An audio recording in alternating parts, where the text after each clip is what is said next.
program studi agribisnis Fakultas Pertanian Universitas Nusa Cendana di Kupang. Oke, hari pada konten ini saya akan berbicara tentang data dan informasi terkait dengan mata kuliah Sistem Informasi Manajemen.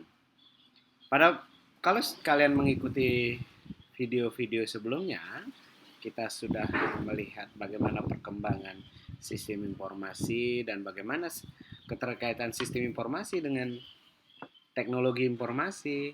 Nah, hari ini kita akan mendiskusikan tentang apa itu data dan apa itu informasi.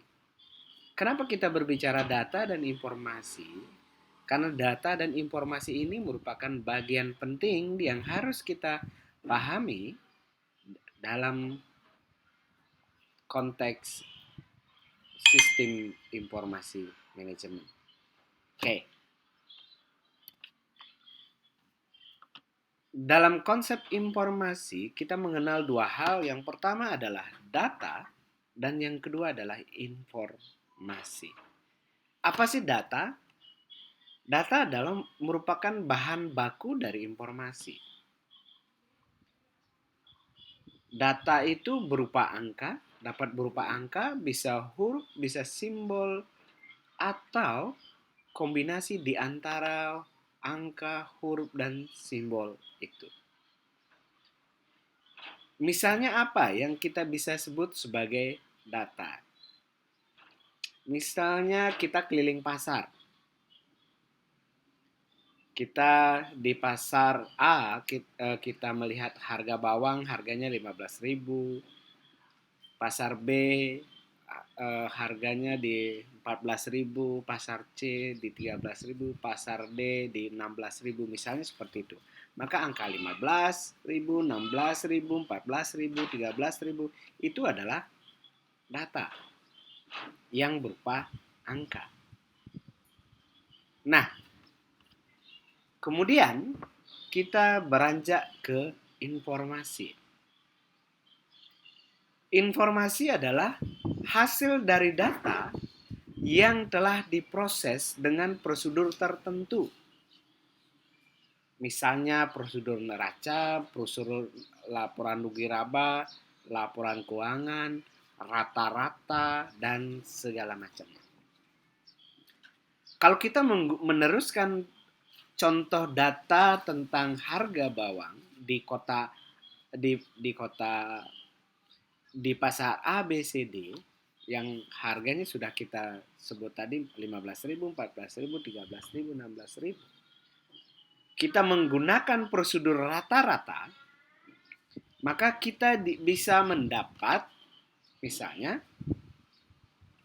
informasi bahwa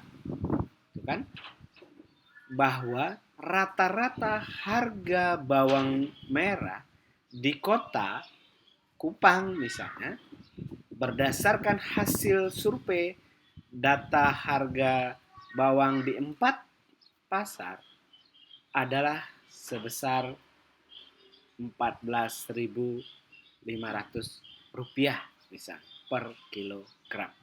Maka 14.500 itu adalah berupa informasi.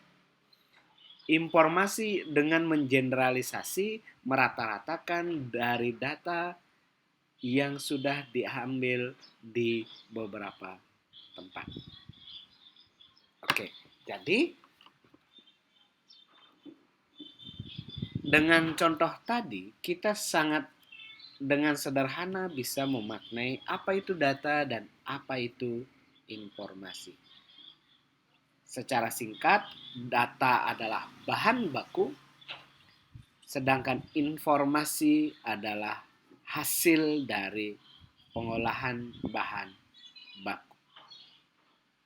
Analogi sederhananya, kalau tepung itu adalah bahan baku, berarti dia adalah data, maka kue kukus kah, kue donat itu adalah informasinya, hasil dari pengolahan bahan baku. Nah, semua hasil pengolahan data itu akan menjadi sebuah informasi. Tetapi informasi tidak selamanya memiliki kualitas yang sama. Oleh karena itu, kualitas informasi itu dipengaruhi oleh 3 hal. Yang pertama adalah dimensi waktu, time dimensionnya.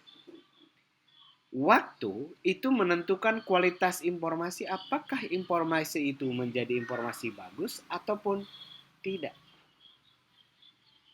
Misalnya,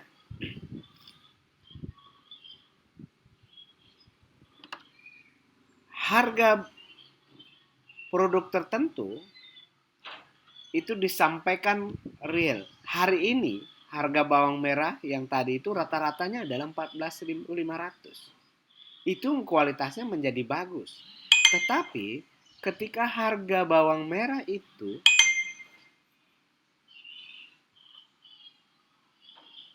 yang 14.500 adalah ternyata informasi setahun yang lalu, maka informasi itu kualitasnya akan menjadi lebih rendah. Yang kedua, content dimension atau dimensi isi. Ya, isi ini adalah unsur utama yang menentukan kualitas informasi tersebut. Kalau informasi itu isinya itu berdasarkan data yang tidak faktual, berupa data yang fakta dan aktual, maka kontennya pun akan menjadi lemah. Oke, jadi kualitas yang ketiga atau dimensi yang ketiga yang mempengaruhi kualitas informasi itu adalah form dimension atau penyajian. Bagaimana informasi itu disajikan.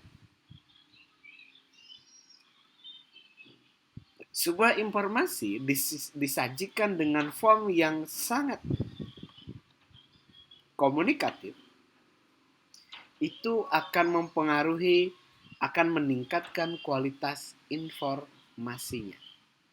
Tapi kalau informasi itu disajikan dengan sekedar, dengan form yang yang terserak, yang berantakan, sehingga orang sulit mendapatkan informasi yang bagus, maka kualitas informasi itu menjadi tidak bagus.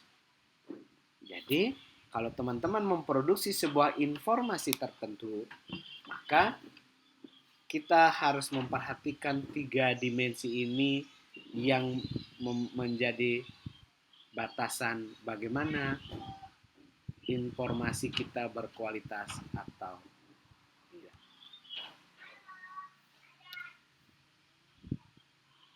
Nah, ini yang sudah saya jelaskan tadi.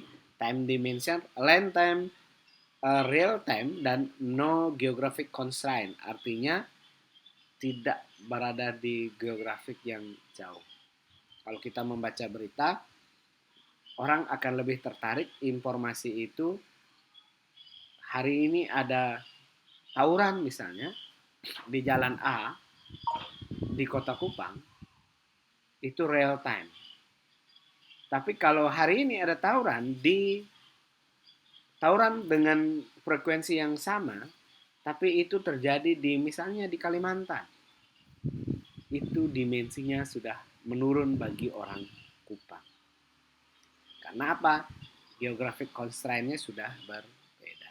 Tapi kalau informasinya itu adalah tawuran di Kota Kupang misalnya, maka itu akan menjadi geographic constraint yang sangat kuat bahwa di sekitar saya lagi sedang ada tawuran misalnya.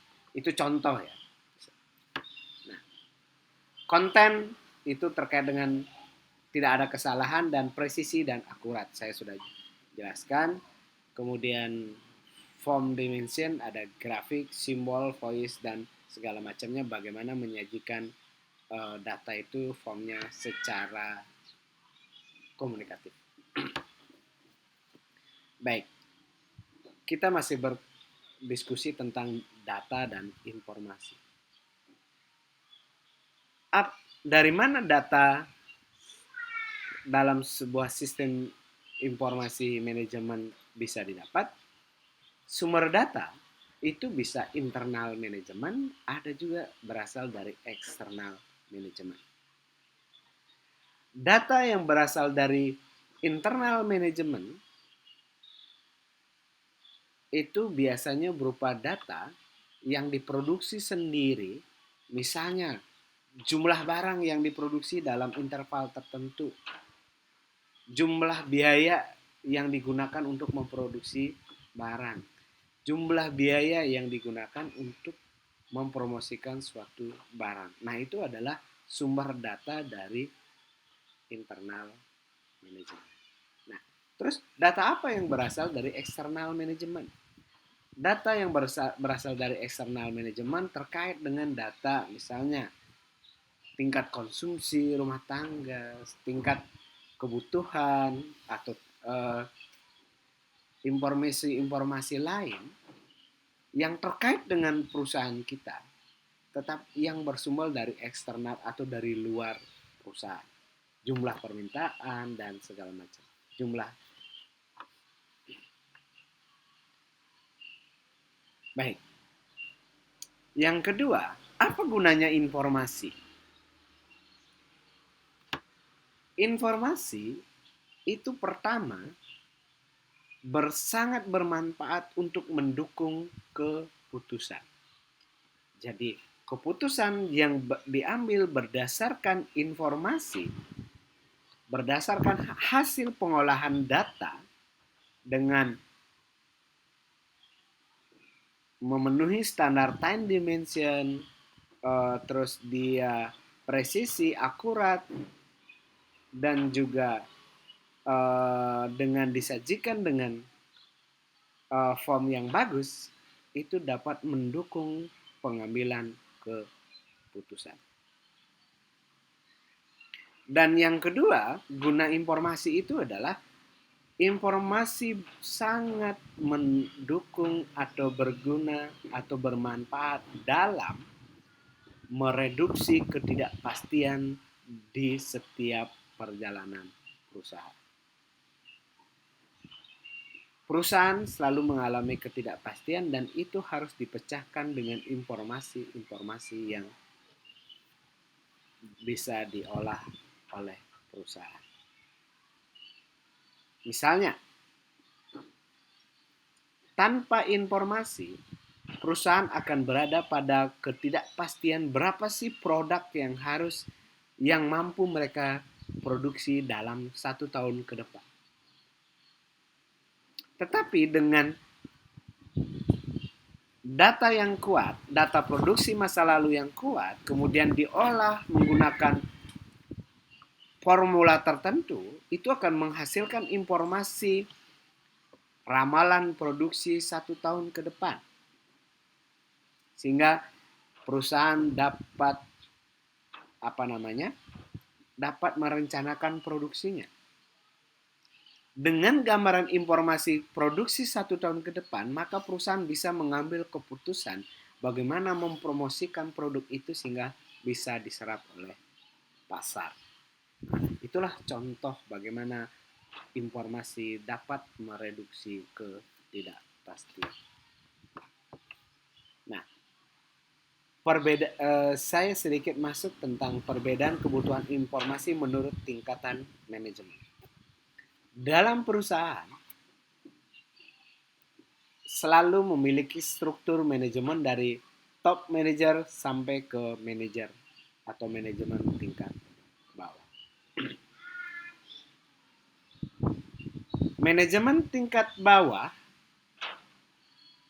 itu akan menggunakan sumber informasi internal. Dia akan berkutat ke dalam hal-hal yang bersifat internal. Nah, sumber dari informasi manajemen tingkat bawah, lower manager, itu biasanya akan terbatas pada lingkupnya. Bahkan sumber informasi mereka itu tidak lintas dari bidang yang mereka kerjakan. Di sisi yang lain, agregasi informasi yang dilakukan di dalam lower manager itu biasanya terperinci. Dia akan merinci sampai per satu satuan produk. 1 kilo tepung itu berapa sih bahan bakunya dari gandum, berapa sih bahan bakunya untuk ini dan segala macamnya. Dan orientasi dari manajemen tingkat bawah adalah temporaris, artinya dia setiap waktu, temporal dan tidak bisa dalam jangka panjang, temporaris. Oke. Di sisi yang lain, kalau kita lihat di sebelah kiri, maka manajemen tingkat atas atau top manager, dia menggunakan sumber informasi dari eksternal. Kenapa eksternal? Karena top manajemen sudah berada pada tataran bagaimana mengambil keputusan mengkolaborasikan antara data internal dengan eksternal untuk memenangkan persaingan. Oleh karena eksternal, maka sumber informasinya itu luas, mulai dari uh, pasar dan segala macam itu diperoleh. Nah, tetapi karena luas, maka agregasi informasinya dia akan bersifat umum. Tidak lagi berbicara tepung ini harga pokok produksinya berapa, tidak lagi. Tetapi dia hal-hal yang lebih umum. Dan orientasi dari informasi yang digunakan itu adalah prospektif, apa prospek ke depannya.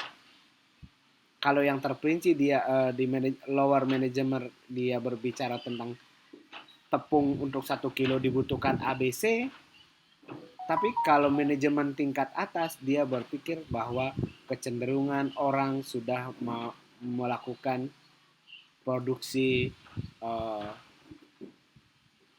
konsumsi tepung untuk input produksi berkembang dari A ke B misalnya seperti itu. Jadi sudah agregasi yang sangat umum.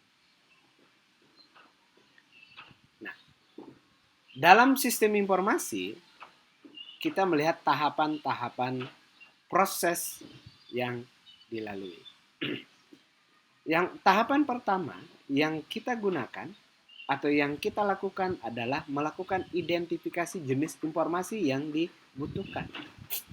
Top manajemen ini membutuhkan informasi apa? Penjualan, produksi. Oh, manajemen membutuhkan data produksi. Baik. Kalau manajemen membutuhkan data produksi, maka tahapan kedua yang dilakukan adalah menentukan sumber pengumpulan dan penyempurnaan data dan informasi. Berarti kalau data produksi, dia akan ambil data dari unit produksi dan purchasing, khususnya di pembelian, purchasingnya, bagian purchasing. Oh, dia beli bahan baku sekian. Oh, di unit produksi membutuhkan BOP sekian, sehingga berapa harga pokok produksi dan segala macamnya bisa di. Nah, kemudian menentukan siapa yang membutuhkannya dan kapan dibutuhkan. Kapan dibutuhkan, siapa yang membutuhkan. Nah, itu harus diidentifikasi dan kemudian yang keempat adalah mengkomunikasikan informasi dengan cepat, tepat kepada yang membutuhkan.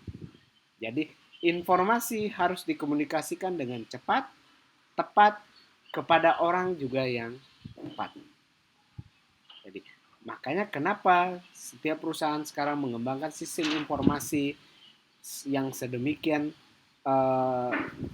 berkembang untuk mendapatkan informasi-informasi yang cepat, tepat, dan efisien. Hari ini kita berada di era big data dan big data itu adalah eranya informasi. Oke, ini beberapa cabang sistem informasi yang ada sistem informasi akuntansi, accounting information menyediakan informasi tentang transaksi keuangan, ya, marketing information center, system, ya, sistem informasi pemasaran, inventory management information system, sistem persediaan pun harus ada cabang sistem informasinya. Personalia juga ada sistem informasi, sistem informasinya, sistem informasi distribusinya juga ada, sudah sampai mana dan segala macam. Dan sistem purchasing, sistem informasi pembelian, ya, treasure information system, kekayaannya, informasi kekayaan, credit analysis, R&D-nya, research and development information system sudah sampai mana pengembangannya. Sistem analisis softwarenya sendiri juga ada sistem informasi, sistem informasi teknisnya, engineering informationnya, sistem informasi geografis, dan semua, dan masih ada banyak lagi sistem informasi yang lain. Jadi, apa itu sistem informasi manajemen? Jadi di pertemuan, di video sebelumnya sudah saya bahas bahwa ternyata cabang-cabang sistem informasi itu banyak sekali. Setiap hal merupakan bisa berkembang sistem informasi. Karena apa? Karena informasi ini menjadi bagaimana segala sesuatunya dikelola dengan baik, diambil keputusan dengan baik, dan timing yang tepat. Baik, terima kasih kepada teman-teman yang sudah mengikuti video ini. Hal-hal yang perlu didiskusikan bisa sampaikan di kolom komentar. Sampai ketemu di video berikutnya. Sampai jumpa.